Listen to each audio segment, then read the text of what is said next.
Mitch here at Swaptime. I want to show you our new Gen 5 engine harnesses. So this is a big deal. It's been a few years in the making, and this is the final version. I've already tested these, and we got everything set up the way we want it to. So as you can see with these harnesses, they are top-notch quality. They're seamless loom. Everything has heat shrink and is labeled clearly. Everything comes out the back. I call these just a hot rod style harness. So with these harnesses, again, I don't have it hooked to the motor right now, it's just laying here, but you can run it to the inside of your vehicle. As you can see, there's a decent amount of room. So your seats, assume your seat would be about right here.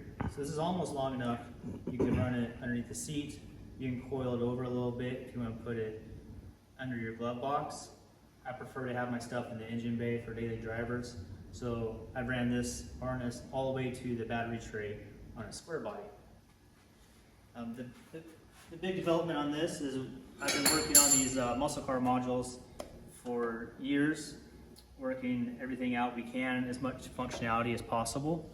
So what this does, this gives you modern capability with your modern drivetrain. That's, to me, is why not have all this technology in your vehicle where you can enjoy it just like a brand new truck, which is what Jason wants to do with this. So this will give you, on a truck operating system, this will give you factory tow haul mode, important for hauling trailers, tap shift. Vitally important if you're, again, hauling stuff, going up and down a mountain, I can put it in manual mode and lock into gear and not burn up my brakes. So that was huge. Again, I daily drive my stuff, so I have to have this technology. You have AC control through this, so if you floor it, it's going to kick off your AC compressor. Voltage gets too low, AC pressures get too high or too low, it's going to control that. It'll also, what else will it do? Backup lights.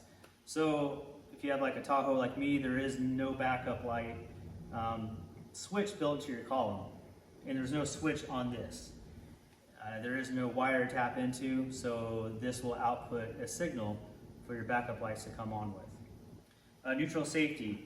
So this is a must-have, especially doing a build for someone else. This actually has your starter solenoid wire in this, and it will only allow it to crank if this transmission is in park or neutral. It's very dangerous to just skip this step and just have it turn off the key. So this has that built in. Of course, you have your OB2 port for programming and whatnot. We are also doing alternator control through this. So we are now doing a variable charge rate via this controller with your factory PWM alternator. If not before, I had it set to a certain voltage, but basically whatever voltage it was set at would be a certain duty cycle, and is only going to charge at 60% of its capability. Now when you turn a huge load on, this sees the voltage drop and increases the duty cycle to get the maximum power out of that alternator. Coming over here, you'll have some connections you can make. This actually has two different pedal connectors it comes with, one for a Corvette or a car pedal, and one for a truck pedal. So you don't have to rewire anything, you just plug in the appropriate pedal connector. You have a nice Eaton fuse box here with your relays, your main ignition relay, fuel pump, AC, all your fuses right there. Comes with the brackets. Not to scratch anything up here. You got your ECU main connections here. Coming over here.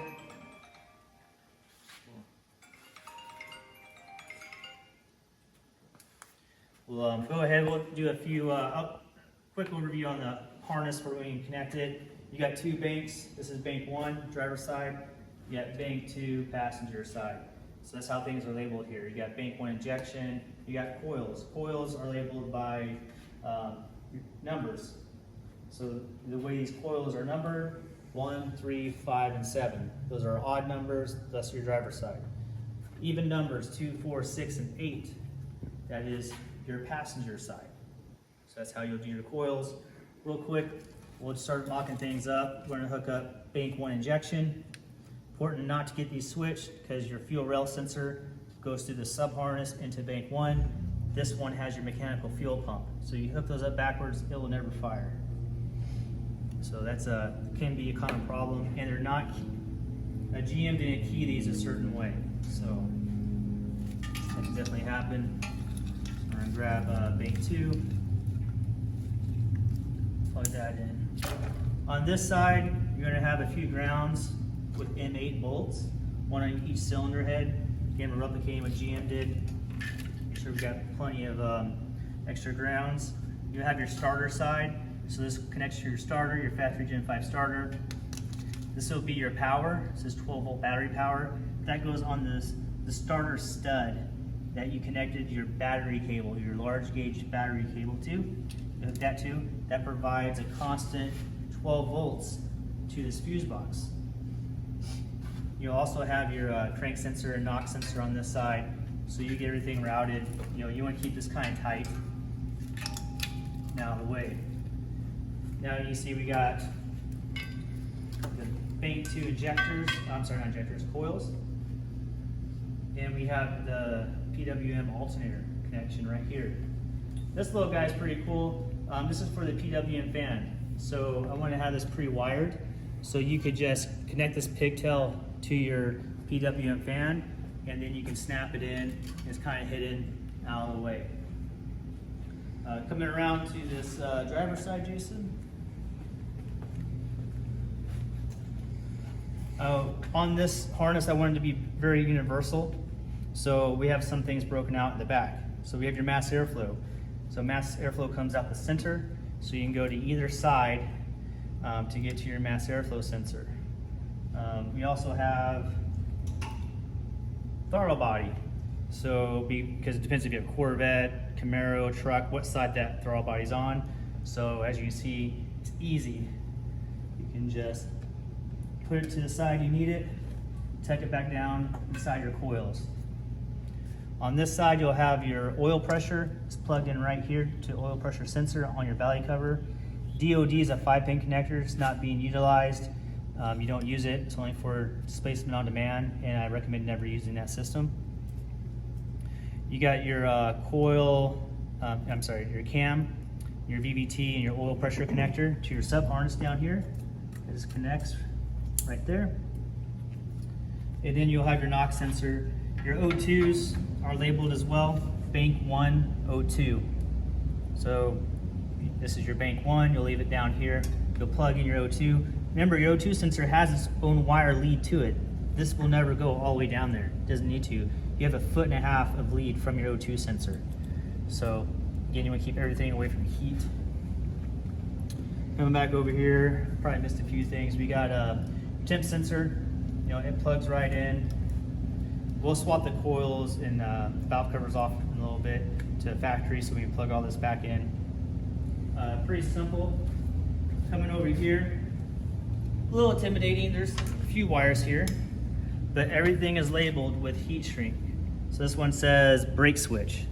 So you'll hook this to your brake switch, 12-volt output, and then there's instructions describing what this actually means. To turn this system on, all you need is your pink ignition wire. You hook this to your ignition, and your ignition must stay hot during crank, meaning when you're cranking it, it needs to be outputting 12 volts. This turns the main relay on, lights up all the fuses, the ECU is alive, and will fire. It will run the engine. So that's literally it. You do have a fuel pump output. So that's what this is. Fuel pump is green, meaning this goes and powers your fuel pump directly. You'll have a starter signal. So this is your starter solenoid signal. So 12 volts only during crank. We'll do that. All these other wires are part of the muscle car module system. You know, you got a reverse lamp relay, you got TAC output, speedo output. Again, all that will be in the instructions. And I do have some programming options on that, so I don't want to get into it too much, but just realize there's a lot of capability in this module. But it looks a little intimidating, but it's actually not that bad. It just has a few extra connections versus an LS system. We're trying to make it easy as possible by having different pigtails. In this box over here, these are for the pedals. So it's actually labeled right there, truck, SUV, and you got Corvette, Camaro. So if your pedal doesn't work, you can swap it, and that should fix it. It also comes with an alternator wire. So it's all seamless loom. You throw that on there, it matches, match your harness, and you run it wherever you need to there. So looks really nice. And then of course, you choose your transmission. You got 8-speed, 10-speed, 6-speed, and manual transmission. So this is a nice 8-speed harness. It plugs back into the harness. So just plug it in, kind of match your wires up. Yep. So now your 8-speed pigtail is plugged in. It's set up for that. That's just a quick overview of the harness, what it's going to look like. These are show quality harnesses. These are listing on my website for $1,500, and these are in stock. So we have a very decent supply of these harnesses, and finally ready to release these. So let me know what you guys think. If you place an order, give me a call or go on my website, and we'll get things handled. Thanks for watching.